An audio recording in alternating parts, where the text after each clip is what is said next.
Mark here, cooking books and bringing the info, folks. I want to talk about resonance and why it's important. I'm gonna say it again: resonance and why it is so important that we have a great grasp and grip and sink our teeth into the definition and the spiritual and otherwise meaning of resonance.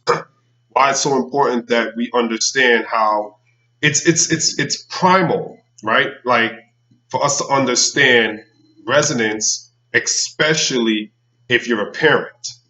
If you're a parent, it is so important to understand resonance, to understand the implications and the associations of resonance, especially if you're a parent. And here's why. Let me explain. Before I do that, I want to talk about, like, before I go into anything deep, let's say, first of all, what is resonance? Like, what is the word resonance? What does it mean? Okay, I'm going to use very simple terms. I'm not going to be scientific. I'm not going to use scientific jargons and linguistics to confuse anybody. I'm going to keep everything lay terms. Resonance is where you have the vibration of one object, right? The vibratory rate of one object amplifies or affects or strengthens the vibratory rate of another object that is within the same frequency range, same scope, same uh, bandwidth, right? I hope that's simple enough. So I'll say it again. You can't oversimplify it because even if I simplify it, it still sounds a little, dense. But I'll say it again. So resonance is where one object vibrating at a specific rate influences, strengthens the vibratory rate of another object that is within the same range. I think that's pretty simple enough. I think you get that, right? And now, why is this so important to understand? Is because if you study Newtonian physics, if you study Einstein's theory of general relativity, uh, yeah, more so Newtonian physics than Einstein. Isaac Newton kind of focused more on this objects at rest, stay at rest, objects in motion, stay. Yeah, so it's more so. If you study Newtonian physics, you'll understand everything in the universe vibrates. Everything has a vibratory rate, right? Nothing is really ever at still. Nothing is ever completely still. What we consider solid, it's only considered solid in three-dimensional definition. If you go into the science, if you go into fourth, fifth dimensional research, nothing is solid. Everything has a vibration, right? Okay, why is this important? Here's why it's important. That means you and I, we have our vibration. All right, here's why it's important. Everyone, everyone has a unique vibratory rate, and everyone has a specific rate of vibration. Excuse me. Everyone has a specific rate at which they vibrate. Okay, that specific rate is called natural frequency or resonant frequency. Again, the specific rate at which I vibrate, you vibrate, he, her, she, him, that specific rate that is unique to each individual is called a natural frequency or a resonant frequency. Okay, stay with me here. Why is this so important? It's because you, resonance, again, as I just explained what it means, uh, that means each and every individual having their own specific rate of vibration. Let me walk it back a little bit because it's dense stuff, but it's important. Your vibratory rate, let me explain how is that practical. Your vibratory rate controls your behavior. It controls your thinking patterns. It controls the kind of clothes you like to wear. It controls the type of food you like to eat. It controls the movies you like to watch, the music you like to listen to. See where I'm going? The vibratory rate at which every individual has a unique and specific rate dictates what time you go to bed, what time you wake up. It dictates how many days of the week you like to take showers or you don't like to take showers. It pretty much permeates your entire being. Permeates a fancy way of saying it's just kind of like spreads, disperse throughout your entire being. The type of work that you do, the field of work that you're in, uh, how productive you are with your work, or not productive, input output. It again it that rate, that specific rate, carries over into every single thing. Your sexual orientation, uh, the type of person you're going to marry, the type of things the type of person that you're going to naturally draw to yourself, the type of person you're going to naturally be drawn to. I can't stress the importance of that specific rate at which you're vibrating, how that ties into the amount of money you make or the lack of. Every aspect of your life hinges on that specific rate you're vibrating on. You understand how it's very, very important to understand the concept and the associations, the implications, uh, the connections that are tied or networked to this specific rate that you're vibrating on. Now, I explained what resonance means. I'll say it one more time. So, resonance, an object that vibrates at a specific rate, influence another object that is vibrating within the same rate. So, an object vibrating in a certain pattern or certain rate will strengthen the vibratory rate of another object that is vibrating at or around that same rate. I said in the first seconds of the video that it is important, especially as parents. I mean, it's important as adults too, right? But if you've gotten to your 40s and you've been able to escape certain things, it's kind of like, okay, you are where you are. You're not finished. You can still improve, and so I believe in self improvement, self development, self cultivation, psychological cleansing, and all. I believe in all of that stuff. So never stop learning, never stop growing, never stop until you die. And even then, you're going to learn. You're going to transcend and go into the other fifth, sixth, other dimensions, and then you'll start your cycle there. And then you'll reincarnate, come back here, and do it all over again. Life, death cycle continues. That's another video. But I'll put a video on that next time. So I want to stay on this topic. So why is it so important? Why it's so critical to understand this how resonance works is because this. If you're a parent, obviously you're raising children, and all objects has a specific rate. And resonance mean one object, right, having a vibratory rate that is stronger too. It's usually stronger, tends to increase the vibratory rate of another object that is close to it. So that means if you have a child, a teenager, adolescent, whatever, and that child has a tendency to steal money out of mom's pocketbook, that's a vibratory rate that a child is on. Now, it's in its infinitesimal state because he's only stealing from mom's pocketbook. It's a budding seed because he's only stealing from grandma's pocketbook. It's a fetus because he's only stealing from dad's wallet. But it's a seed nonetheless. It's a rate nonetheless. It's a vibratory rate nonetheless.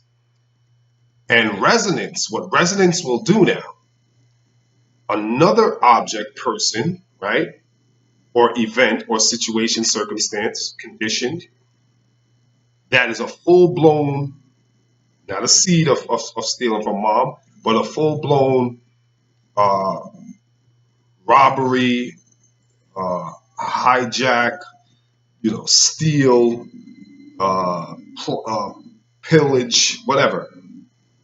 Another object that is vibrating stronger in that same rate of what he's doing as stealing from mom's pocketbook is going to attach to him, that child, and it's going to amplify his stealing from mom's pocketbook to his stealing from the bank, his stealing from his job, his steal. It's going to amplify that seed, that tiny little seed, that tiny rate, that vibratory rate that he's on from stealing from mom's pocketbook.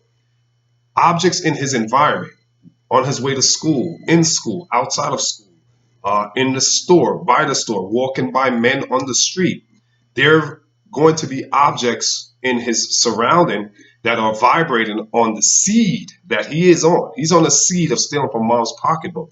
There are going to be elements in his environment that are full blown robbers, full blown stick up kids, full blown jack you for your ish rates of vibration. These are called, again, resonance. This is resonance, right? It's more powerful vibration of what your son or your daughter or your child is already starting to show traits and signs of. It's still early. You can catch it. You can nip it in the butt. You can alter that vibratory rate that he's on because it's still in its infinitesimal state. Why? He's only stealing from mom's pocketbook. So it's still, it can still, it's still, enshrined within the home, right? It's enshrouded in the home. It's covered, concealed in the home, so it can still be dampened out if caught and dealt with accordingly. But keep in mind, there are elements around the child. And when I say around, I don't mean just within the four quarters of his house. There are elements outside that are vibrating, which is resonance, that have a stronger rate of vibration. Your child has a seed rate of vibration. They're full blown uh, adult state of vibrations of what he's doing, right? And what's going to happen is that the rate that he's on and the influences in the environment is going to attract. He's going to be attracted, not necessarily physically. Physically, he could be walking past guys on the street that are stealing every day. He could be walking by someone who's upstairs counting money they just robbed. That energy is going to find him because energy attracts energy. Like attracts like. So that vibratory rate of resonance is going to find your child who's in a, like I said, infinitesimal state, which just means a very small seed. His rate is still limited and subjected to just stealing from mom. But the other elements that are at a rate where they're stealing from stores, they're robbing liquor stores, they're robbing markets, supermarkets, banks, everything. It's going to find your child because of the law of resonance. Again, an object that vibrates at a specific rate, find other objects that are close to its vibratory rate, at its vibratory, equal to its rate of vibration, or just around its rate of vibration, and coagulates, right? It coagulates, which means combines and solidifies and amplifies and strengthens the vibration of the other object, in this case, your child. So this is why it's so important for us as adults to understand the laws. This is physics. This is physics, the laws of physics. This stuff is scientifically proven. There's empirical data. Empirical just means it's been scientifically studied. It's not theorized. It's backed up with evidence on top of evidence, scholastically researched, scholarly research, and so to to to those who are not familiar with what I'm talking about, it might sound like woo woo stuff, pseudoscience. But if you've read anything on Isaac Newton, if you've read any Newtonian physics, if you've read anything on Galileo or laws of inertia, if you read anything on on Niels Bohr, if you read anything on Max Planck, another famous scientist, Tesla, Nikola Tesla, very famously known scientist. If you read any of these great minds, discoveries and philosophies and scientific, if you've tapped into any of these scientific minds, you'll see that this stuff is 110% truth. It's the only truth. It's more truth than you watching this video, right? It is more truth than you seeing this video right now. It is more valid, right? There's validity and veracity, tremendous veracity there. So if you're a parent raising your children and you see certain behavior patterns, be sure to be mindful that those tiny traits that you see exist in their surrounding full blown. I'll say it again. The tiny traits that you see that you can still catch, nip in the butt, alter, modify in your home, they exist in the ecosystem. The ecosystem is all that is in the surrounding environment of the species and or organism that the organism interacts with intentionally and or unintentionally, directly or indirectly, right? If you understand the laws of resonance and you see these traits, know that if you leave these traits, if you negate these traits, if you turn a blind eye to these traits, oh, he's just a child, oh, they're just being kids, oh, he's just playing, understand that your negation or neglection of those traits are going to be picked up and not negated or neglected by other elements in the surrounding that are not going to say, oh, he's just a kid, oh, they're just children. No, those other elements. And again, it's not physical. This is what we got to get away from. Get away from physical thinking only. You are a multidimensional species, a multidimensional creation, a multidimensional being, a biochemical, bioelectrical being. You're more than just physical. Get out of just pure physical, natural thinking. Shut your eyes and for the first time see. Poetic, right? Close your eyes. Close your natural eyes. Matter of fact, close your eyes while you watch this video and just see with your mind's eye. The pineal gland release and secrete the DMT, the methyltryptamine. Shut down your left brain. Your left brain likes to rationalize and analyze and criticize and make sense of. Use the right brain. Right brain deals with intuition, feeling, higher dimensional access. Shut down all your natural five senses for a second and let your sixth sense make you understand or overstand, comprehend, apprehend what I'm trying to convey. Get away from physical. It's not some physical person out there that's necessarily going to be cultivating, nurturing, and fostering the trait in the child to become full blown resonance, achieve what's called resonance. And again, resonance is the amplification, the strengthening in one object by another object that is in or around its same rate of frequency. So you got to get away from the physical. All right, this is not physical. This stuff is happening while your child is sleeping. This stuff is happening while, like I said, while your child is walking to school. Natural, because within if the scales of our eyes were removed, we would see things as they truly are. I believe that was who was that? Who was that? I think it was Watson. I think I'm not sure. I read that a while ago. I forgot who quoted it. It was either John Locke, famous philosopher, or John Watson, a famous psychologist. I don't know. I read a book. Right? Forgive me, I forgot. But the quote is, if the scales from our eyes were temporarily removed, we would see everything. Very simple, but yet profound. So stop looking at this physical and understand that there's things going on in the multidimensional aspects of who we are that are affecting me right now as I'm sitting here, you as you're sitting there, your children, da, da, da, da. So we always got to always look, right? Look in the other realms, so to speak, and not just limit ourselves to what we can, five senses, what we can see, taste, hear, touch, and smell. Right? See, taste, hear, touch, and smell. We got to stop. We cannot just limit ourselves to these five senses. They're great. We need them for this physical realm, but this realm is just that, a realm. There are many multidimensional realms. So we need to understand that we don't exist as just corporal beings alone in this realm. Right? You can't see the air, but you can breathe it. Right? So just because you can't see something does not negate its existence, does not negate and or nullify or denies its existence, right? Can't see air again, but you can breathe, right? So, yeah. Till next time, y'all know what I'm doing. Cooking books, bringing info, resonance, why it's important.